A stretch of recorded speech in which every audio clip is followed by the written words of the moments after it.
The following talk was given at Mile High Church in Lakewood, Colorado. Please visit our website at milehighchurch.org. Good morning, Mile High. Oh, boy, is it good to be here. I'll tell you, I've been looking forward to this, and I can't tell you how much my wife Diane and I love Roger and Erica. You couldn't have better friends, and we have been friends for a long time, partners, and he's a great, great leader, as you know. You have a beautiful place here. You have a beautiful staff, an amazing ministerial team, great music team. You've got it made. This is the creme de la creme.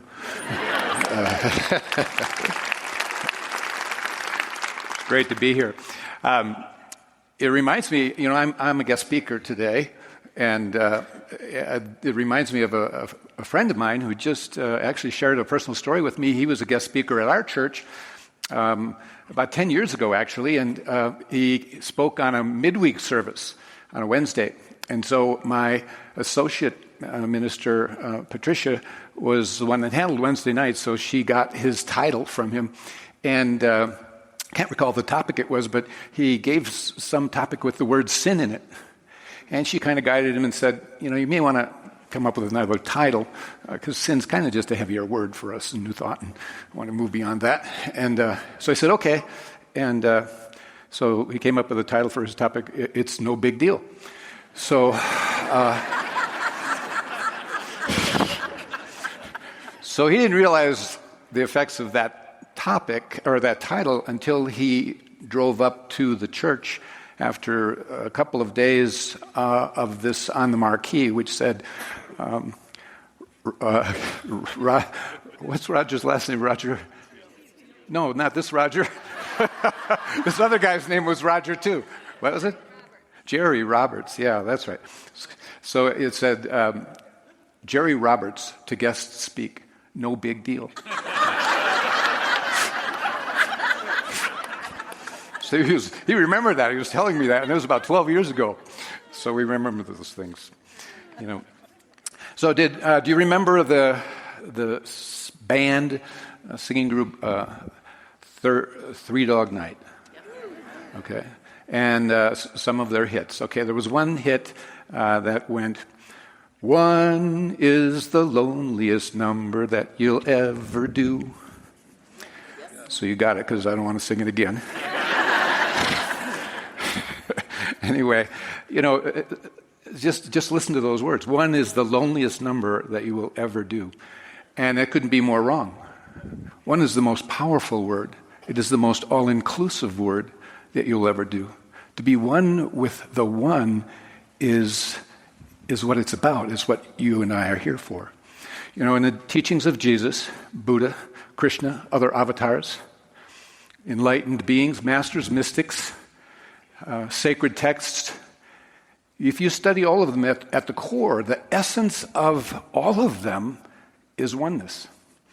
And it's saying that the most important work that you and I have to do at this time, or any time, simply on our lifetime on earth, that we're here to learn, we're here to grow, and the big thing is into oneness. So, yeah, I wrote a book. It's called 1 + 1 is 1. My grandson, who was learning arithmetic at the time, said, "Papa, 1 multiplied by 1 is 1. 1 divided by 1 is 1. But 1 + 1 is 2. Get with it, Papa." And so, yeah, earth math, in the realm of duality, 1 + 1 is 2. But a universal spiritual principle says 1 + 1 is always 1. Jesus said that principle, I and the Father are one. That was it right there. 1 + 1 is 1. I and any dimension of the one creation that he referred to as Father at that moment is 1. 1 + 1 will always be 1, as long as you know that you are one with the all that is. Very powerful to get there. And so right here, right now, where you're seated, in this moment in time, the one intelligence, the one loving force, the one unified field is right where you are this moment. And it's a felt presence that you can feel as you go to your heart, not just to your head, but it's like you are embraced and immersed in an energy of life and love. And it matters not where you are in this realm or any other realm. it's there for you.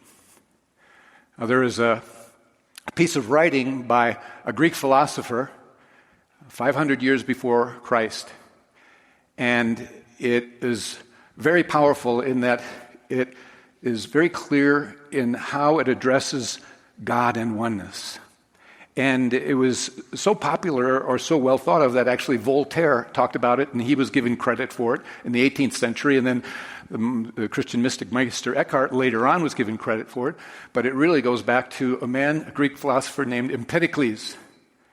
And what he said is that God is a circle whose center is everywhere and whose circumference is nowhere. Isn't that beautiful? It says it all. God is a circle whose center is everywhere. That right now, this moment, the allness, the fullness of God is right where you're seated.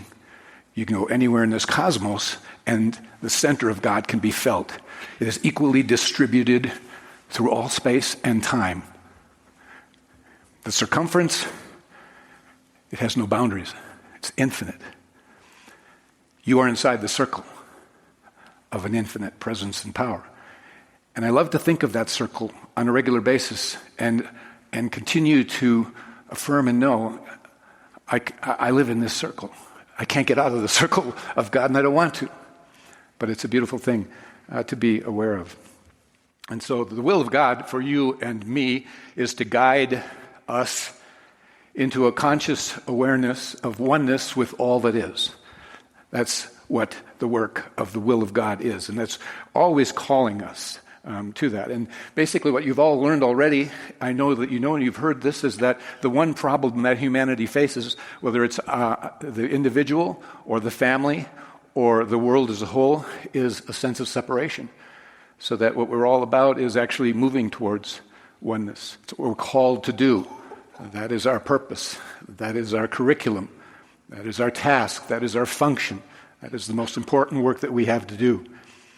And so today I want to talk about three things that have to do with oneness and awakening into oneness. And these are essential in my estimation, but you will think of others. But these are the three. And there isn't anything I can tell you today that you don't know. This is about reminders and deepening. And we're all simply going deeper.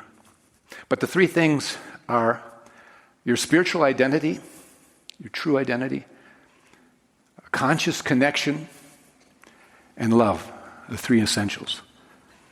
So, personal identity. There was a fella that had on his answering machine a recording that was kind of different, unique. And so when you dialed him up, the recording came on, and it said, this is not, it's hello, it starts with hello. Hello, this is not an answering machine. This is a questioning machine. And these are the questions. Who are you? What do you want?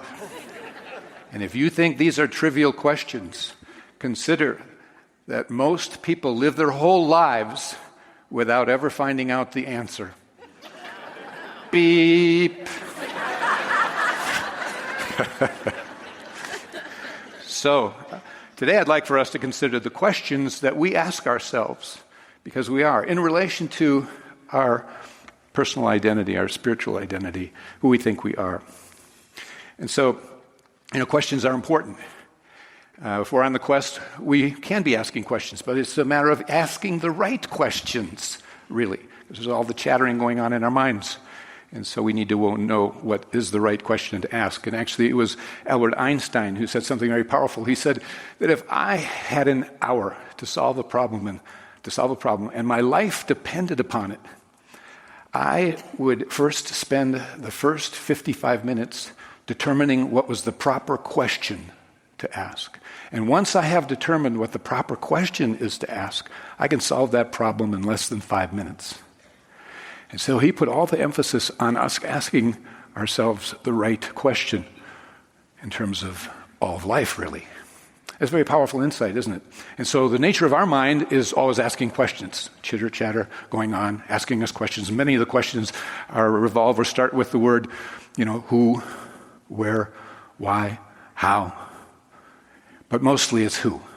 Most of the questions have to do with who am I? And underneath that, those questions are asked consciously, unconsciously in a number of ways. The who am I is basically, am I okay? Am I measuring up? Do I fit in? Does who I am get to be loved? Does who I am get to be approved? Am I good enough?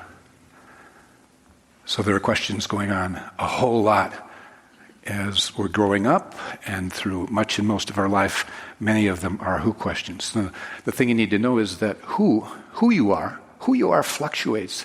It varies, okay? That essentially it can have to do with personality. It can have to do with our moods, our attitudes, our states of mind. It can have to do with, we can be mad, sad, glad. It can vary from minute to minute, hour to hour, day to day, as to who we are being and showing up in this life. It can have to do with outer appearances. Who we think we are has to do with the physical dimensions of the things we surround ourselves with, even the things that we wear. I have a precious granddaughter named Dylan. She's now 7, but when she was 4, she loved costumes, so she couldn't wait for Halloween. And she had watched the cartoons in the series on Wonder Woman. So she wanted a Wonder Woman costume. So they went out and got it, and she couldn't wait for Halloween. So when she came back home, she had to have her mom help her get into the costume of Wonder Woman. So she's in the costume, and once she's in it, she looks at her mom, and she kind of seriouses up, and she goes, nothing happened. She looked at her mom, kind of puzzled. She geared up again.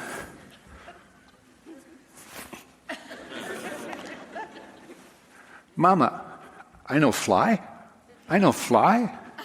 She thought the costume, of course, had power and would allow her to fly. But more than that, many of our lives think that the things we surround us externally really determine somehow who we are and will help us fly and make us complete. Nothing is wrong with those things, makes life great and so forth, but we have to move beyond the who, really.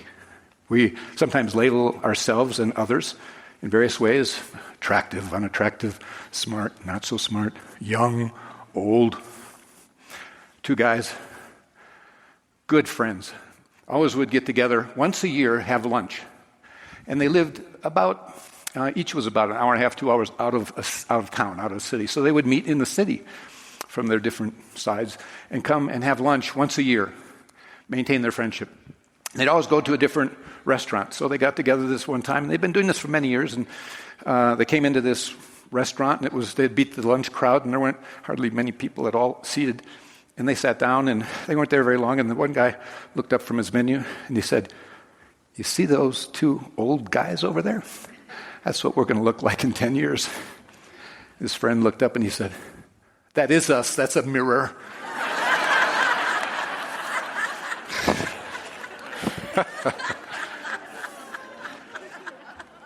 It was Ernest Holmes who said, life is a mirror and will reflect back to the thinker what he thinks into it. So it's something for us to remember. So we think that who we are is a body. Who we are is our career or our job. Who we are is our home or our car, our status, our accomplishments, achievements, our bank accounts.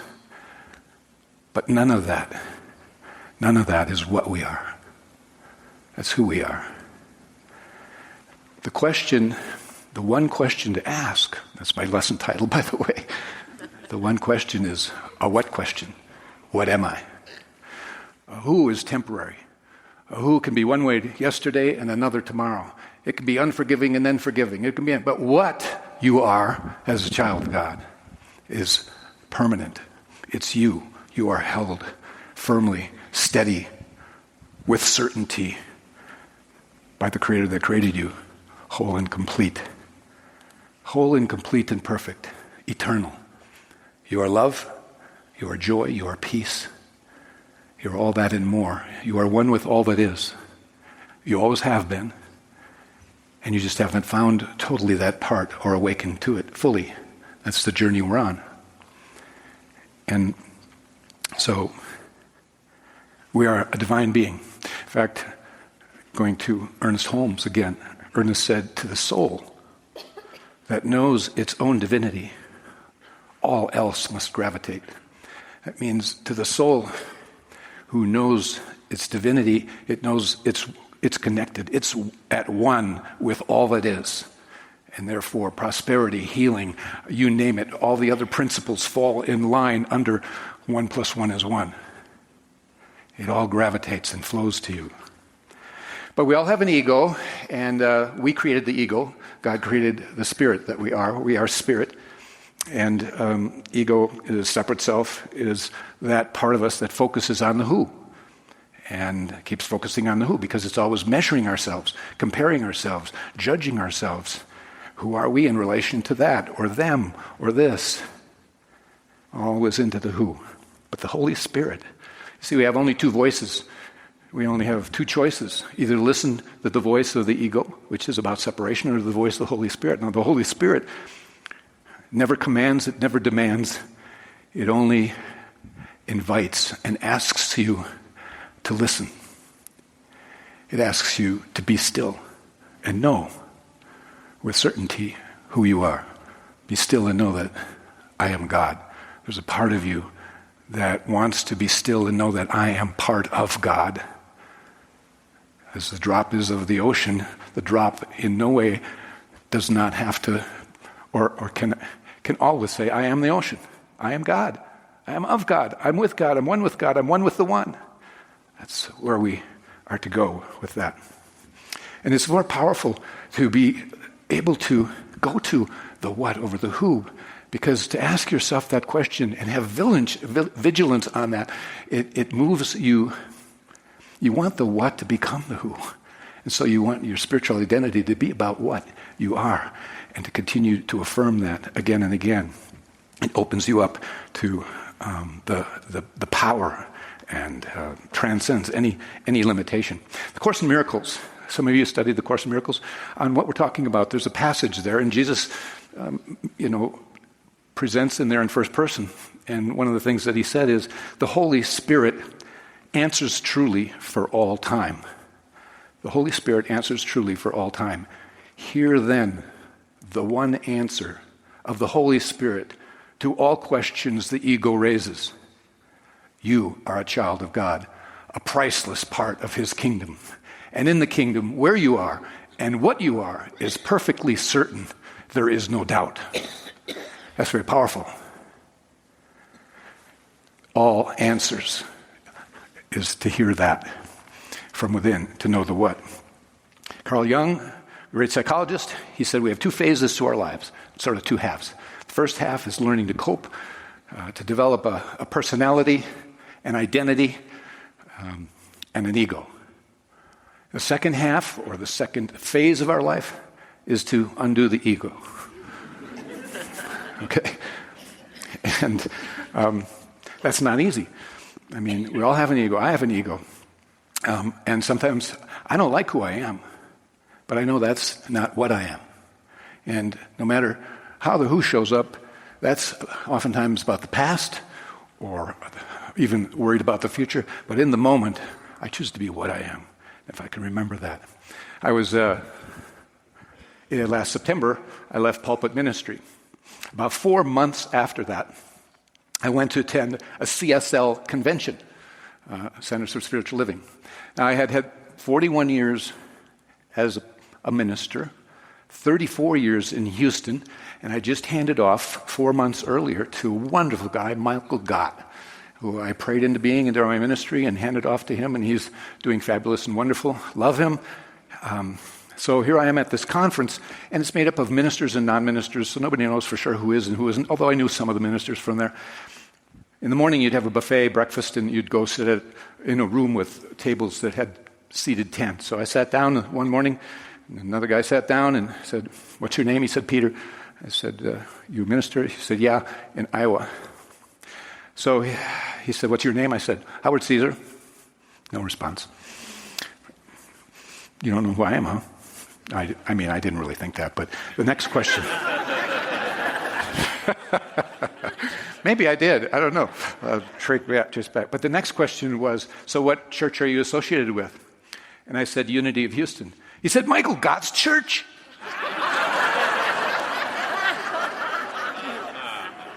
"34 years, 4 months, Michael." Wham!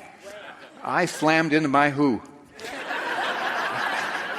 And I had to really search out and find and declare my what? To steady me. You will always be steadied if you are vigilant in remembering what you are. Because when you take yourself to what, it's a whole nother frequency and vibration.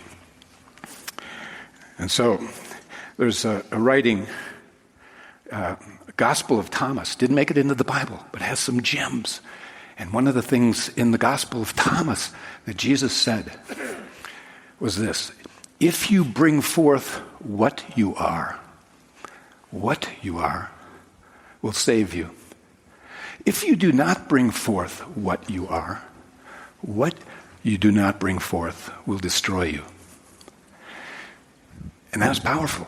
And what he was saying is, if you really don't find the what that you are, the gem, the beauty, the one with the one that you are, you will have yearning and longing and discontent and unfulfillment. You will be, denying yourself the love, the peace, the joy that is the bliss of the oneness of what you are. That's what he was saying so powerfully. Know thyself. Those are the two words. Fred Vogt, wonderful minister and teacher here for many years. I got to know him through being on the board of the Big Sky Retreat.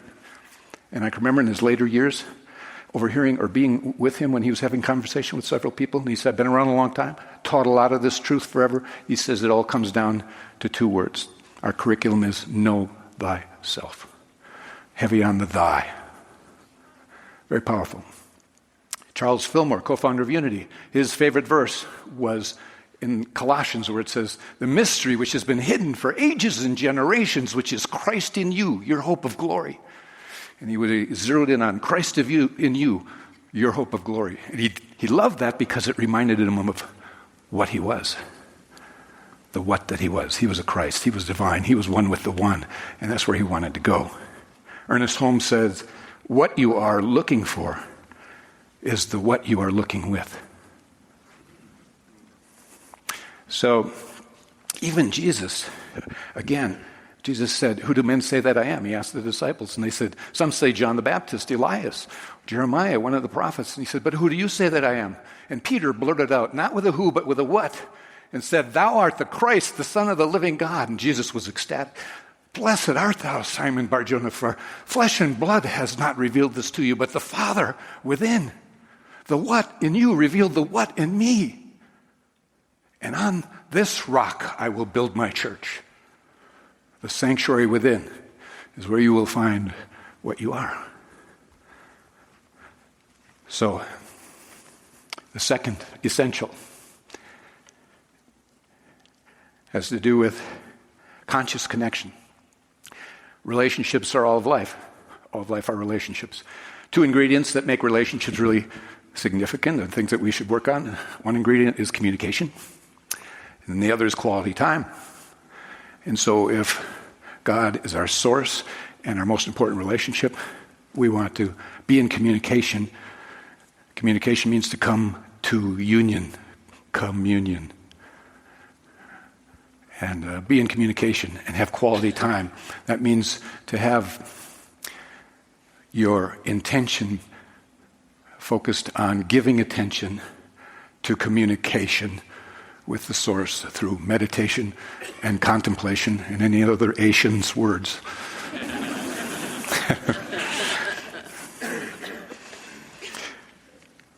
We are always connected to the divine stream of all good.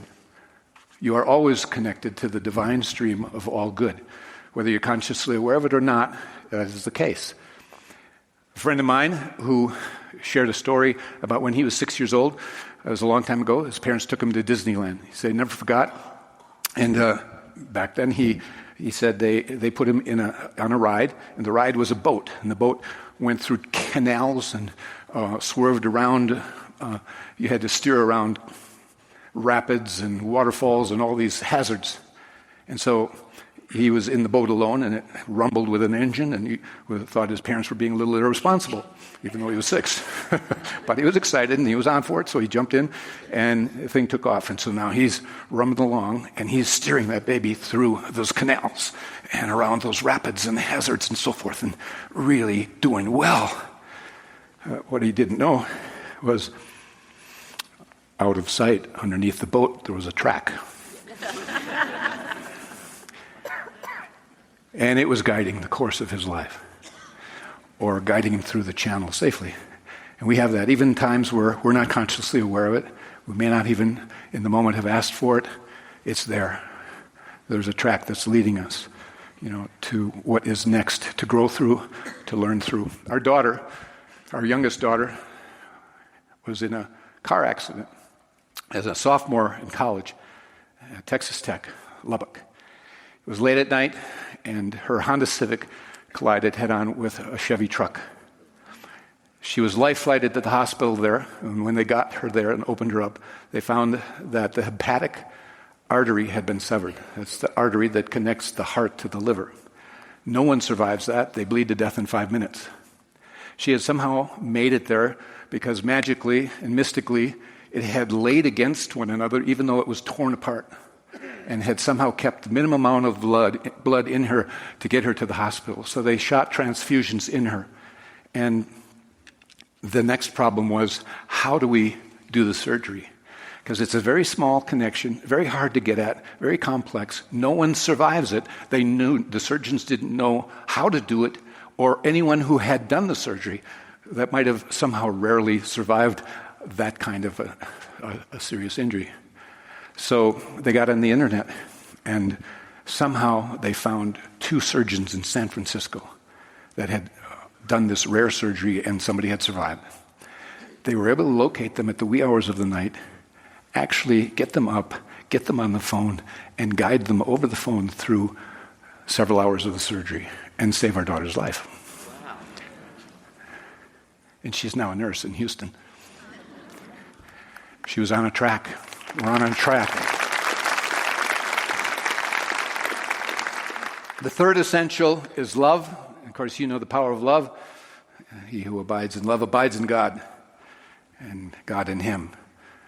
You're one with the one through love. It's the most powerful energy that there is.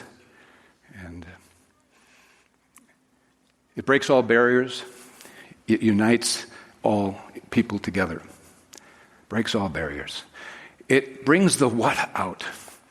The what you are is love. One last story. In 2008, there was a NCAA major girls softball playoff contest championship, and it was between Western Oregon and Central Washington. And so they were playing this game, and they were in the late innings for a championship. And 2 people got on base for Washington. And a little gal named Sarah came up to bat. She's only 5'2". She'd been in a slump, only 3 hits in the last 34 times at bat. So she was kind of like, I don't know about this. And I got 2 people on base in late innings, and this is the championship. Second pitch, she crushed it over the left field fence. Now, little Sarah, being 5'2" and kind of petite, had never, ever hit a home run in practice, let alone in a game, and in the biggest game she had ever played in her life. Well, she started running the bases, and she was so happy, she missed first base. That's okay. She realized it. You just go back, tag the bag, and continue on, and you get your home run. She planted and turned and tore her cruciate ligament, an anterior cruciate ligament, fell down in pain, couldn't move. So now it was like, okay, do their coaches put in a pinch runner? Takes away a home run. Ends up being a single. The first baseman on the opposing team was named Mallory. And she said, before you do that, ask the umpires. We know that her team can't help her. Can we help carry her around the bases? Would that be within the rules? The umpire said, yeah, it would.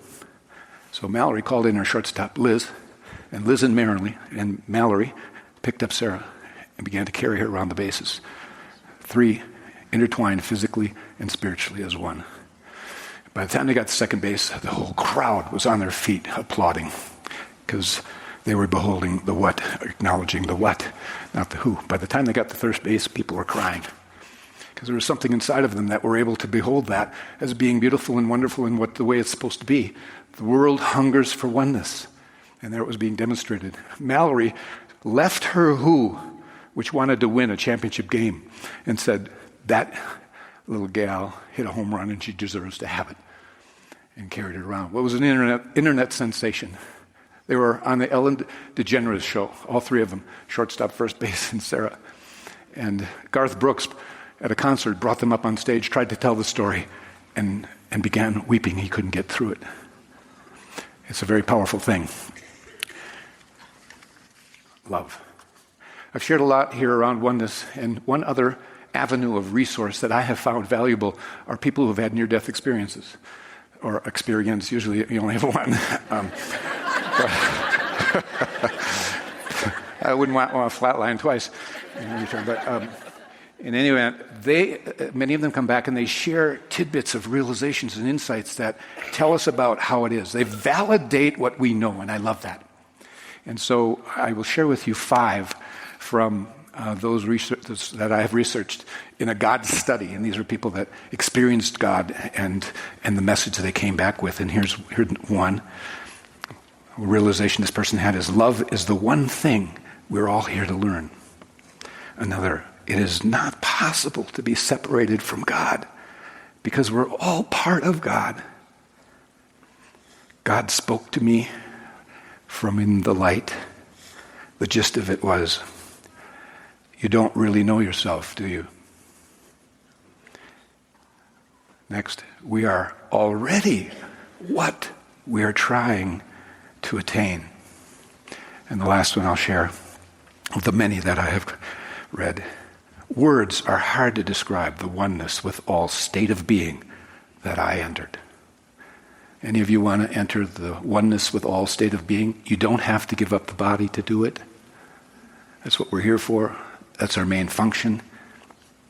So the 3 essentials we said are your spiritual identity, your conscious connection, love.